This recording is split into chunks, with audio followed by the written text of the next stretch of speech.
Well, thank you very much for that fantastic welcome. And can I say, Majority Leader McConnell, Mr. Speaker, distinguished members of the Senate and representatives of the House, I would like to thank Congress and the Congressional Institute for the invitation to be here today. The opportunity to visit the United States is always special, and to be invited to be the first serving head of government to address this important conference is an honour indeed. I defy any person to travel to this great country at any time and not to be inspired by its promise and its example. For more than 2 centuries, the very idea of America, drawn from history and given written form in a small hall not far from here, has lit up the world. That idea, that all are created equal and that all are born free, has never been surpassed in the long history of political thought.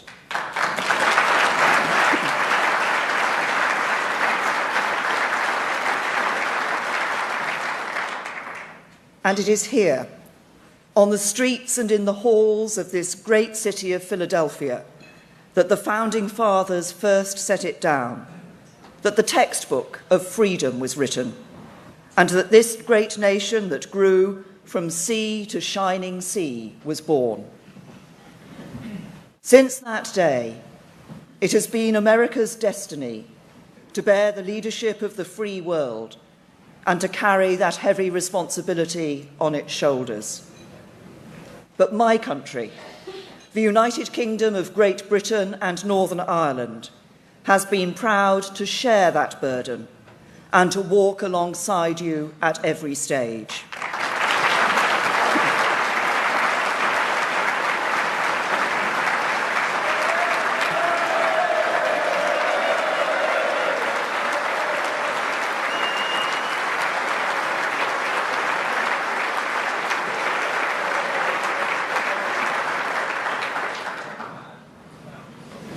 For the past century, Britain and America, and the unique and special relationship that exists between us, have taken the idea conceived by those 56 rank-and-file ordinary citizens, as President Reagan called them, forward.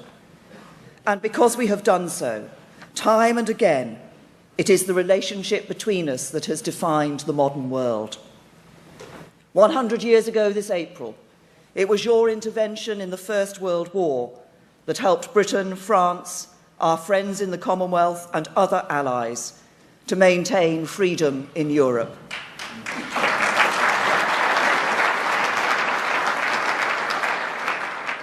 A little more than 75 years ago, you responded to the Japanese attack on Pearl Harbor by joining Britain in the Second World War and defeating fascism not just in the Pacific, but in Africa and Europe too.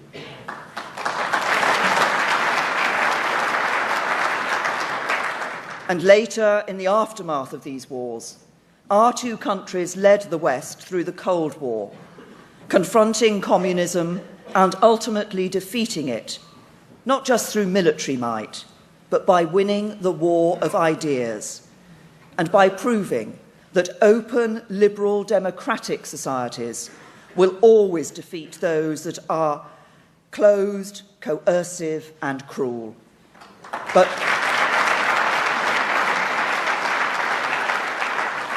the leadership provided by our 2 countries through the special relationship has done more than win wars and overcome adversity.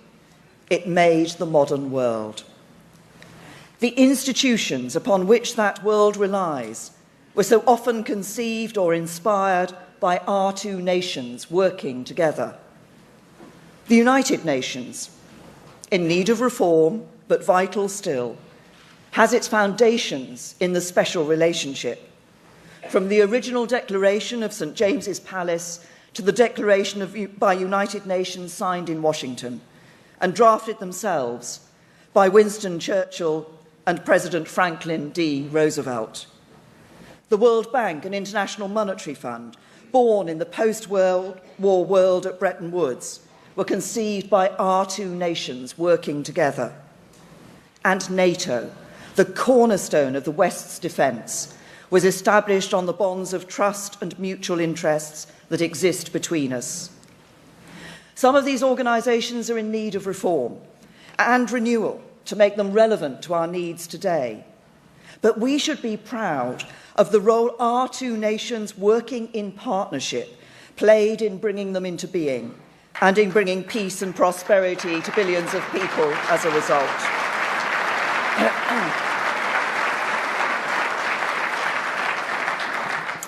Because it is through our actions over many years, working together to defeat evil or to open up the world, that we have been able to fulfil the promise of those who first spoke of the special nature of the relationship between us, the promise of freedom, liberty, and the rights of man. We must never cease, Churchill said, to proclaim in fearless tones the great principles of freedom and the rights of man, which are the joint inheritance of the English-speaking world, and which, through Magna Carta, the Bill of Rights, the habeas corpus, trial by jury, and the English common law, find their most famous expression in the American Declaration of Independence. So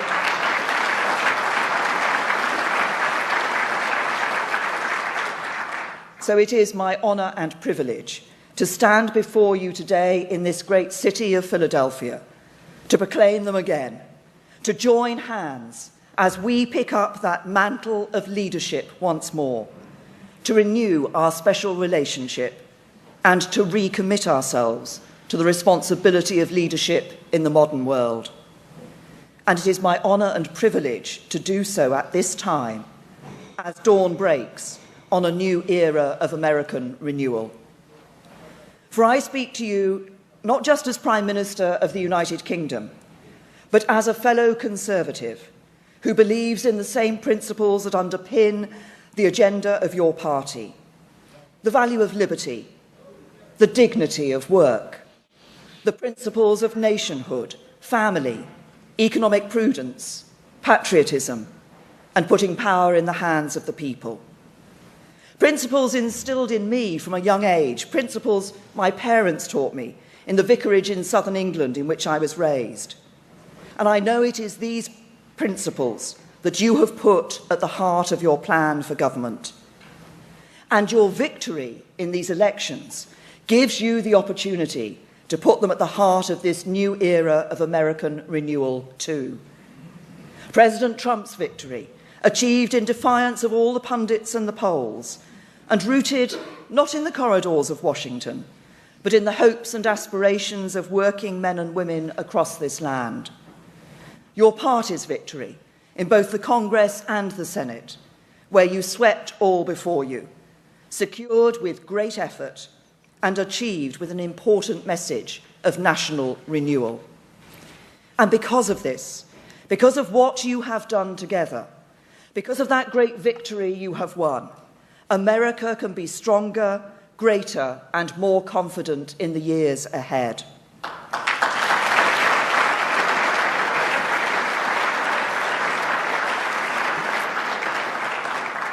And a newly emboldened, confident America is good for the world. An America that is strong and prosperous at home is a nation that can lead abroad. But you cannot and should not do so alone. You have said that it is time for others to step up, and I agree. Sovereign countries cannot outsource their security and prosperity to America, and they should not undermine the alliances that keep us strong by failing to step up and play their part. This is something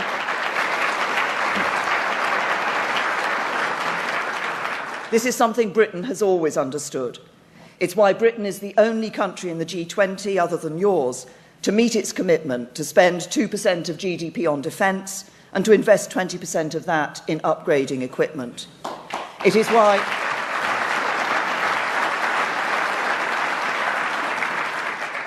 Britain is the only country in the G20 to spend 0.7% of gross national income on overseas development. It is why my first act as Prime Minister last year was to lead the debate in Parliament that ensured the renewal of Britain's independent nuclear deterrent. And it is why the government I lead will increase spending on defence in every year of this Parliament. It is why Britain is a leading member, alongside the United States, of the coalition working successfully to defeat Daesh. Why we have agreed to send 800 troops to Estonia and Poland as part of NATO's forward presence in Eastern Europe. Why we are increasing our troop contribution to NATO's Resolute Support Mission that defends the Afghan government from terrorism. And it is why we are reinforcing our commitment to peacekeeping operations in Kosovo, South Sudan and Somalia. And it is why Britain is leading the way in pioneering international efforts to crack down on modern slavery, one of the great scourges of our world wherever it is found. And I hope you will...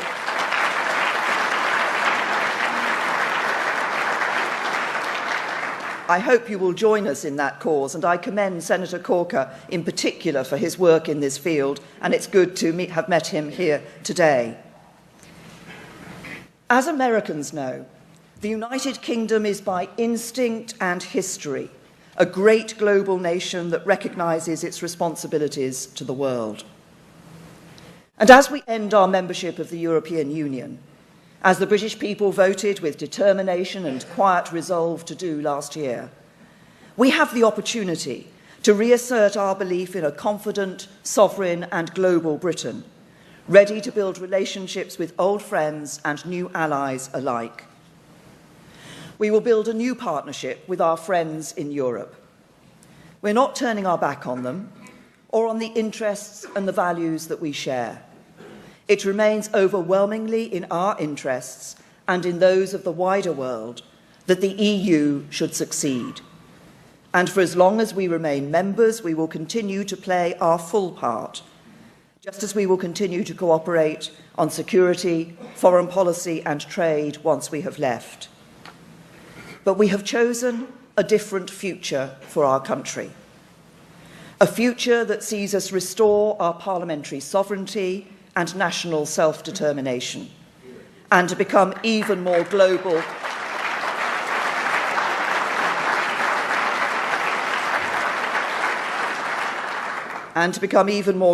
and internationalist in action and in spirit.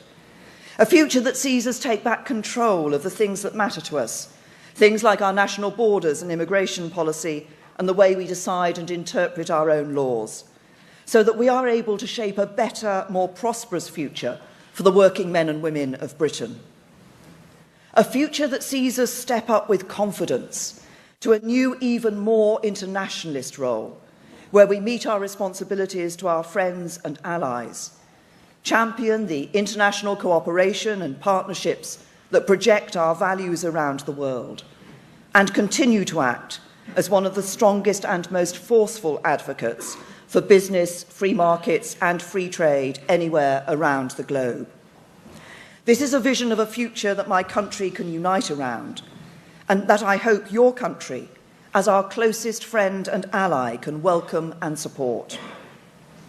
So as we rediscover our confidence together, as you renew your nation just as we renew ours, we have the opportunity, indeed the responsibility, to renew the special relationship for this new age. We have the opportunity to lead together again, because the world is passing through a period of change. And in response to that change, we can either be passive bystanders, or we can take the opportunity once more to lead, and to lead together. I believe it is in our national interest to do so, because the world is increasingly marked by instability and threats that risk undermining our way of life and the very things that we hold dear. The end of the Cold War did not give rise to a new world order. It did not herald the end of history. It did not lead to a new age of peace, prosperity and predictability in world affairs. For some, the citizens of Central and Eastern Europe in particular, it brought new freedom. But across the world, ancient ethnic, religious, and national rivalries that had been frozen through the decades of the Cold War, returned. New enemies of the West and our values, in particular in the form of radical Islamists, have emerged. And countries with little tradition of democracy, liberty, and human rights, notably China and Russia, have grown more assertive in world affairs. The rise of the Asian economies, China, yes, but democratic allies like India too, is hugely welcome. Billions are being lifted out of poverty, and new markets for our industries are opening up. But these events, coming as they have at the same time as the financial crisis and its fallout, as well as a loss of confidence in the West following 9/11 and difficult military interventions in Iraq and Afghanistan, have led many to fear that in this century we will experience the eclipse of the West. But there is nothing inevitable about that. Other countries may grow stronger. Big, populous countries may grow richer. And as they do so, they may start to embrace more fully our values of democracy and liberty. But even if they do not, our interests will remain. Our values will endure. And the need to defend them and project them will be as important as ever. So we, our two countries together, have a responsibility to lead. Because when others step up as we step back, it is bad for America, for Britain, and the world.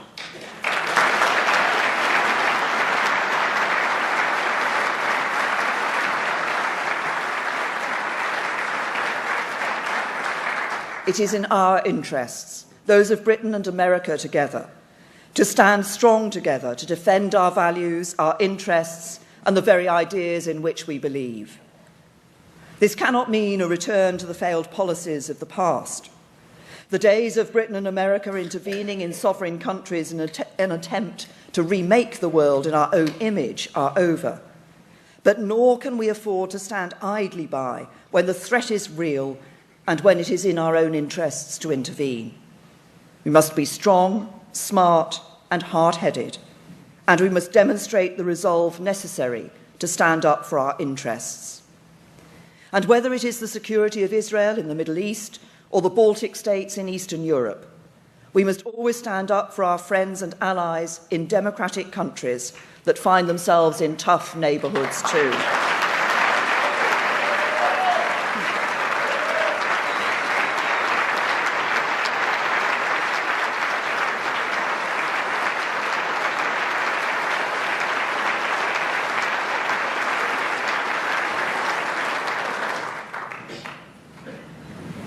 We each have different political traditions. We will sometimes pursue different domestic policies, and there may be occasions on which we disagree. But the common values and interests that bring us together are hugely powerful. And as your foremost friend and ally, we support many of the priorities your government has laid out for America's engagement with the world. It is why I join you in your determination to take on and defeat Daesh and the ideology of Islamist extremism that inspires them and many other terrorist groups in the world today. It is in both our national interests to do so. This will require us to use the intelligence provided by the finest security agencies in the world, and it will require the use of military might. But it also demands a wider effort, because one of the lessons of fighting terrorism in the last 15 years or so is, yes, killing terrorists can save innocent lives. But until we kill the idea that drives them, the ideology, we will always have to live with this threat. And as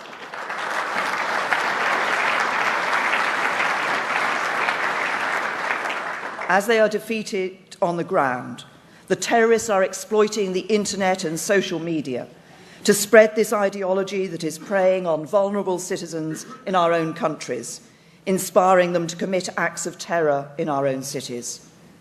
That is why the UK has led the world in developing a strategy for preventing violent extremism, and why the British and American governments are working together to take on and defeat the ideology of Islamist extremism.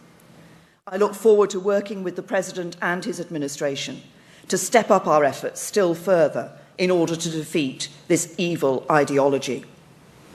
But of course, we should always be careful to distinguish between this extreme and hateful ideology and the peaceful religion of Islam and the hundreds of millions of its adherents, including millions of our own citizens, and those further afield, who are so often the first victims of this ideology's terror. And nor is it enough merely to focus on violent extremism.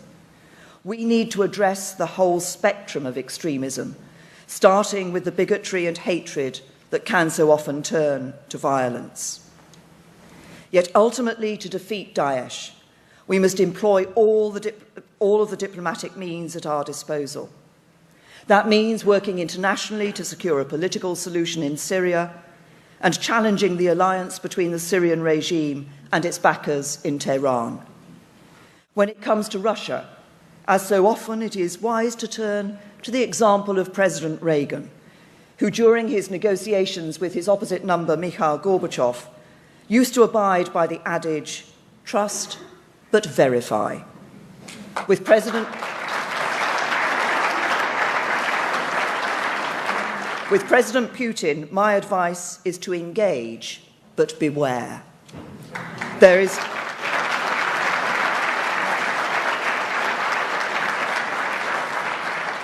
is nothing inevitable about conflict between Russia and the West, and nothing unavoidable about retreating to the days of the Cold War. But we should engage with Russia from a position of strength, and we should build the relationships, systems and processes that make cooperation more likely than conflict. And that, particularly after the illegal annexation of Crimea, give assurance to Russia's neighbouring states that their security is not in question. We should not jeopardise the freedoms that President Reagan and Mrs. Thatcher brought to Eastern Europe by accepting President Putin's claim that it is now in his sphere of influence.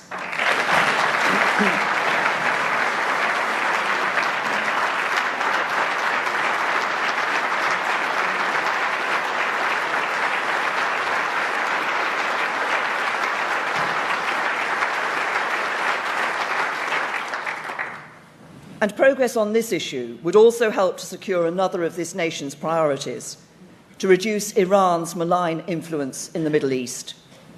This is a priority for the UK too, as we support our allies in the Gulf states to push back against Iran's aggressive efforts to build an arc of influence from Tehran through to the Mediterranean. The nuclear deal with Iran was controversial, but it has neutralised the possibility of the Iranians acquiring nuclear weapons for more than a decade. It has seen Iran remove 13,000 centrifuges, together with associated infrastructure, and eliminate its stock of 20% enriched uranium. That was vitally important for regional security, but the agreement must now be very carefully and rigorously policed, and any breaches should be dealt with firmly and immediately. To deal with the threats of the modern world, we need to rebuild confidence in the institutions upon which we all rely. In part, that means multinational institutions, because we know that so many of the threats we face today, global terrorism, climate change, organised crime, unprecedented mass movements of people, do not respect national borders. So we must turn towards those multinational institutions like the UN and NATO that encourage international cooperation and partnership. But those multinational institutions need to work for the countries that formed them and to serve the needs and interests of the people of those nations. They have no democratic mandate of their own. So I share your reform agenda and believe that by working together, we can make those institutions more relevant and purposeful than they are today. I call on others, therefore, to join us in that effort and to ensure they step up and contribute as they should. That's why I have encouraged Antonio Guterres, the new UN Secretary-General, to pursue an ambitious reform programme, focusing the United Nations on its core functions of peacekeeping, conflict prevention and resolution. And it's why I've already raised with my fellow European leaders the need to deliver on their commitments to spend 2% of their GDP on defence and 20% of their defence budgets on equipment. It's also why I have already raised with Jens Stoltenberg, the Secretary-General of NATO, the need to make sure the alliance is as equipped to fight terrorism and cyber warfare as it is to fight more conventional forms of war. America's leadership in NATO, supported by Britain, must be the central element around which the alliance is built. But alongside this continued commitment, I'm also clear that EU nations must similarly step up to ensure this institution that provides the cornerstone of the West's defence continues to be as effective as it can be. Yet the most important institution is and should always be the nation-state. Strong nations form strong institutions, and they form the basis of the international partnerships and cooperation that bring stability to our world.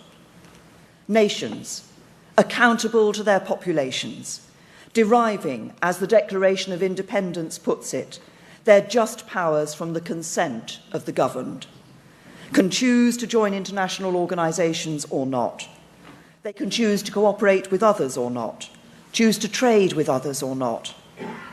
Which is why, if the countries of the European Union wish to integrate further, my view is that they should be free to do so, because that is what they choose.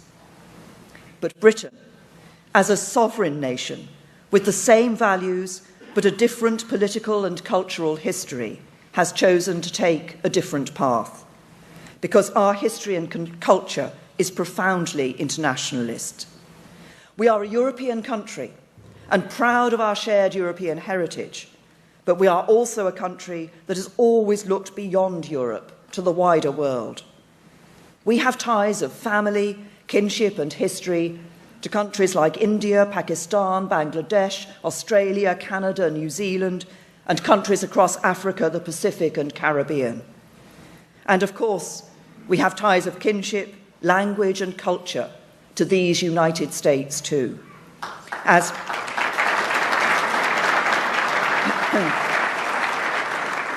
Churchill put it, we speak the same language, kneel at the same altars, and to a very large extent pursue the same ideals.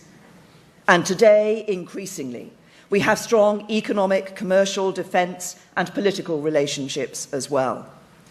So I'm delighted that the new administration has made a trade agreement between our countries one of its earliest priorities.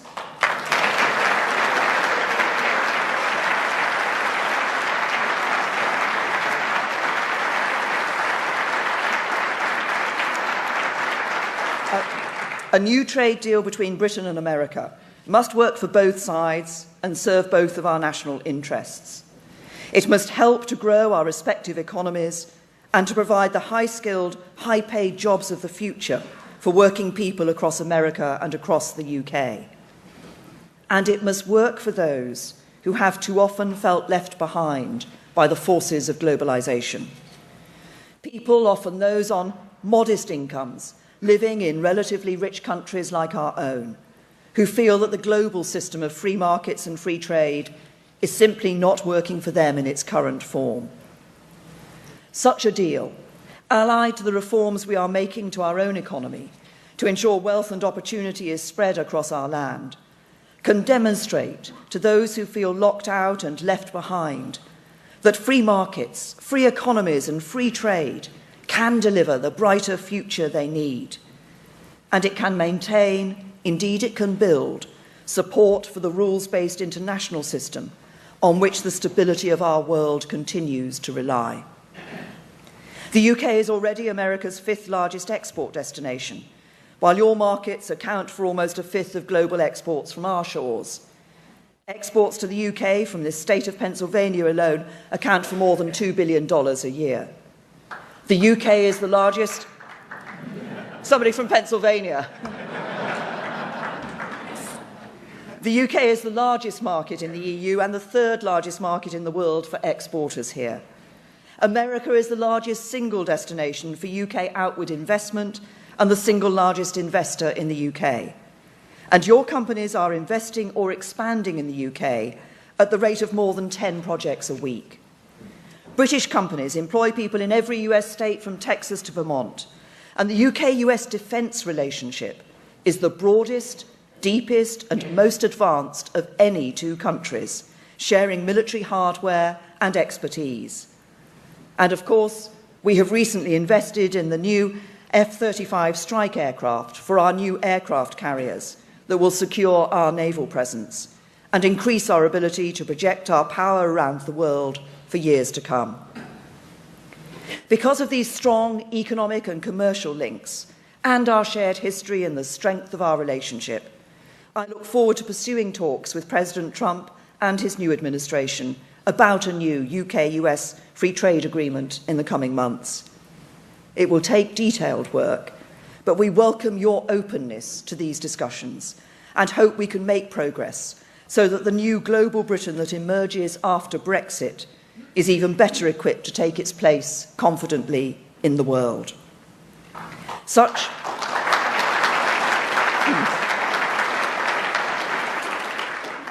an agreement would see us taking that next step in the special relationship that exists between us, cementing and affirming one of the greatest forces for progress this world has ever known.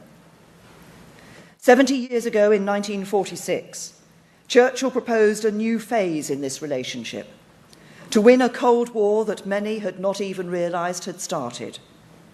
He described how an iron curtain had fallen from the Baltic to the Adriatic, covering all the capitals of the ancient states of Central and Eastern Europe: Warsaw, Berlin, Prague, Vienna, Budapest, Belgrade, Sofia, and Bucharest.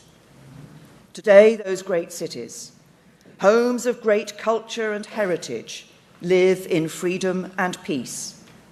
And they do so because of the leadership of Britain and America, and of Mrs. Thatcher and President Reagan.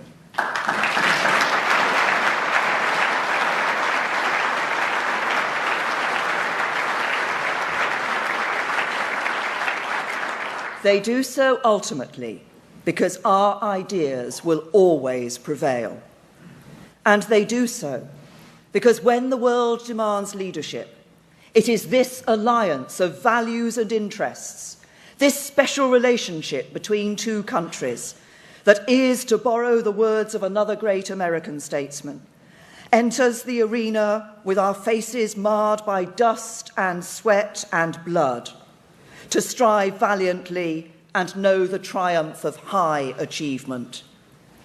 As we renew the promise of our nations to make them stronger at home, in the words of President Reagan, as the sleeping giant stirs, so let us renew the relationship that can lead the world towards the promise of freedom and prosperity marked out in parchment by those ordinary citizens 240 years ago, so that we may not be counted with the cold and timid souls who know neither victory or defeat, but with those who strive to do the deeds that will lead us to a better world. That better future is within reach. Together, we can build it. Thank you.